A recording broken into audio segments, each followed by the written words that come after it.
Maintenant, je vais passer à la pose de passage. Alors pour la pose de passage, qu'est-ce que je vais faire? Vu que je suis en linéaire, mes pieds se reculent, se rapprochent du centre de façon linéaire.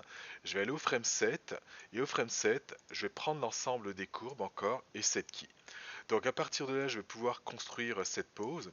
Alors pour cette pose, on va avoir le pied qui est à l'avant, qui va se mettre à reculer tout en restant en contact avec le sol.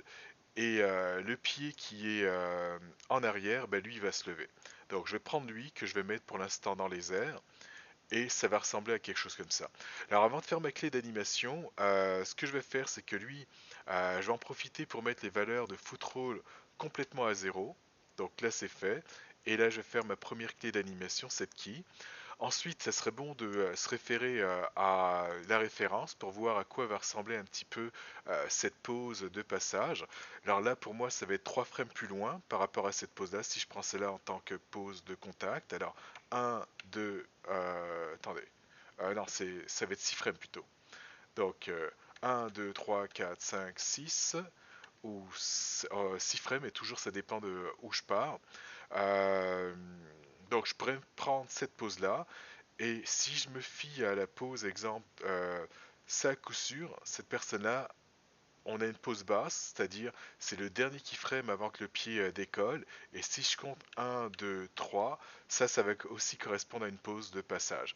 Donc pour la pause de passage, on va, si je me fie à cette personne-là en vert, ça va ressembler à quelque chose comme ça. Donc on a le pied qui est pas mal très proche du sol et qui est légèrement en arrière. Donc alors, ce que j'avais dit, quand le pied est au sol, footroll, il est utilisé. Par contre, quand il est dans les airs, on le met à zéro, donc on l'utilise pas. Et là, on va utiliser les rotations ici. Donc là, je fais une petite rotation, je vais envoyer ça un petit peu en arrière. Il faudrait que ce soit levé, bien entendu. Alors pour l'instant, ça va ressembler à ça. Alors je vais encore modifier cette pose. Et ce qui me dérange par rapport à cette pose, c'est l'angle qu'il y a, c'est-à-dire entre cette partie-là et le talon. Donc ça serait bien que ce soit que cet angle soit moins cassé. Donc quelque chose peut-être comme ça. Donc là, on a quelque chose de un petit peu plus droit. Et là, je vais pouvoir lever. Et je vais voir plus tard si je le fais, si je mets mon pied à cet endroit-là ou un peu plus en avant. Donc je vais y aller comme ça pour l'instant. Donc cette key. Autre chose, alors bien entendu, mon personnage il va être levé. Donc je vais le lever un peu plus de façon à ce que sa jambe soit tendue. Alors là, ce qui se passe, c'est qu'il est en équilibre sur un seul pied, qui est celui-là. Donc du coup, il va falloir transférer son poids sur ce pied-là. Alors pour le transfert de poids, alors je vais d'abord le baisser et je vais l'envoyer de ce côté-là. Donc là, je l'ai envoyé de ce côté-là et là, je viens de faire un transfert de poids. Donc cette key. Et une autre chose, je vais accentuer la façon dont ça descend ici sur le côté. Donc je vais l'accentuer un petit peu. Donc ça ici, cette key. Alors là maintenant je vais vérifier. Alors ce que j'aimerais c'est que les jambes soient tendues. Enfin la jambe qui est en contact avec le sol soit tendue. Donc là elle n'est pas tendue. Là je lève.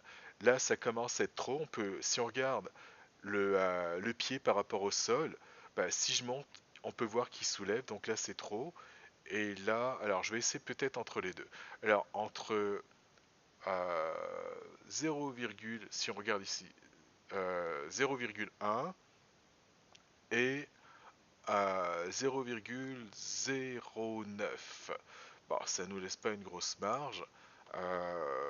Donc, alors si je mets ça, alors 0,1. Ok, je vais y aller avec le 1. Ok, je vais y aller avec ça. Je pourrais peut-être lui ajouter peut-être 2. Alors point 9,2. Ok, ça nous donne ça. Et si je le mets à 9,1. Ah, ok, je vais y aller avec ça. Donc ce que je veux, c'est avoir l'impression que la jambe est tendue, mais je veux pas qu'elle soit hyper tendue. Alors je vais reprendre encore tout ça, cette key. Alors est-ce qu'il y a autre chose à faire par rapport à ça? Oui, ce qu'on pourrait faire, c'est envoyer le pied un petit peu plus vers l'extérieur, le tourner un petit peu, de ce côté-là. Et là au niveau du... si jamais je devais regarder la silhouette de l'ensemble, alors pour la silhouette, en appuyant sur la touche 7, ça m'enlève les lumières. Et là ce que j'aimerais, c'est de ne pas avoir une jambe tendue, sentir que le genou est plié. Donc pour ça, je vais prendre le contrôleur du genou, et bien entendu, il va falloir que ce soit aligné avec le pied. Et là, en ayant quelque chose comme ça, ben, on voit clairement au niveau de la shape, de la forme, que le genou est plié, alors que quand j'avais quelque chose qui ressemble, si jamais j'ai quelque chose qui ressemble à ça, ça va nous donner l'impression d'une jambe qui rétrécit et qui s'allonge. Donc c'est pour ça que ça va être important ce côté-là de silhouette. Alors pour l'instant, alors je fais ça pour l'instant, cette key, et je vais regarder sous toutes mes vues, est-ce que ça va, c'est-à-dire est-ce que mon genou est dans la direction du pied. Donc ça m'a l'air d'aller. Et donc si c'est beau, bah, ça va compléter justement cette pause qui est la pause de passage. Donc pour être sûr, de nouveau un set key. Une fois que c'est complété, ce qu'il faudra faire, c'est faire exactement la même chose au frame 19, donc 7 plus 12. On va au frame 19 et on y va avec le même principe, c'est-à-dire je prends toutes les clés, 7 keys, et j'inverse et j'essaye d'avoir exactement la même pause de 7 à 19.